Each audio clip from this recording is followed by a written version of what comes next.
अहिल्यानगरच्या मुकुंदनगर येथील घटनेच्या निषेधार्थ जामखेडमध्ये कडकडीत बंद। अहिल्यानगर शहरातील मुकुंदनगर येथे घडलेल्या घटनेच्या निषेधार्थ जामखेड शहरात बंदचे आवाहन करण्यात आले। या आवाहनाला व्यापारी, व्यावसायिक आणि नागरिकांनी प्रतिसाद देत शहरात कडकडीत बंद पाळला। बंदच्या पार्श्वभूमीवर शहरातील प्रमुख बाजारपेठा, दुकाने आणि व्यावसायिक आस्थापने बंद ठेवण्यात आली होती। त्यामुळे नेहमी गजबजलेल्या बाजारपेठांमध्ये दिवसभर शांतता दिसून आली। दरम्यान कोणताही अनुचित प्रकार घडू नये यासाठी पोलीस प्रशासनाकडून शहरातील संवेदनशील भागात बंदोबस्त ठेवण्यात आला होता। नागरिकांनी शांतता व सुव्यवस्था राखण्यासाठी प्रशासनाला सहकार्य केले। मुकुंदनगर येथील घटनेच्या पार्श्वभूमीवर जामखेडमध्ये उमटलेली प्रतिक्रिया ही नागरिकांमधील नाराजीचे प्रतिबिंब असल्याचे बोलले जात आहे। दरम्यान बंददरम्यान अत्यावश्यक सेवा सुरळीत ठेवण्याचा प्रयत्न करण्यात आला असून पोलीस प्रशासनाने परिस्थितीवर लक्ष ठेवले। पत्रकार Farukh Shaikh, FM Star News Marathi.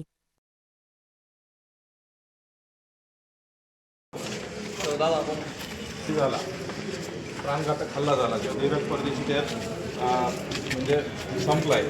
त्यासाठी आम्ही आज जे काही आंदोलन ठेवलंय आणि जे काही जामखेड बंद ठेवलंय त्यासाठी तुम्ही वरती पाठवून त्याचा न्याय किंवा 3 महिन्यात ते केस संपवून त्याला फाशीची सजा होण्यात यावा अशी आमची मागणी।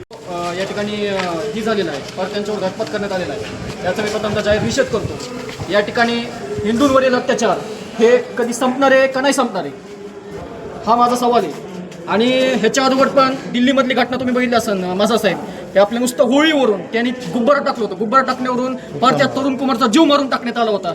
आणि तसाच सेम प्रकार आपल्या जामखेडमध्ये काहीतरी 2 का 3 महिन्यापूर्वी घडली होती आपल्या जुन्या स्टँडसमोर। त्याचा पाय मुडस्त त्या आंधळेवाडीच्या पोराला हाणण्यात आलं होतं। आणि आता ही तिसरी घटना आहे। आजच्या या भारतामध्ये तिसरी घटना आहे। या ठिकाणी माझी एकच मागणी आहे, या राज्याचे मुख्यमंत्री देवाभाऊ असतील आणि पोलीस प्रशासन असेल यांना मी एकच मागणी करणार की आता ही लय झालंय, कायद्याने आपण चालतोय ना, कायद्याने ह्यांना धाकच बसाना कसलाच, एकदा योगी पॅटर्न आणा आणि ह्यांचं फाशी किंवा एन्काउंटर झाल्याशिवाय या ठिकाणी हिंदू धर्म या ठिकाणी शांत बसणार नाही। एवढंच मी या ठिकाणी बोलतो आणि थांबतो। जय हिंद, जय महाराष्ट्र, जय श्रीराम।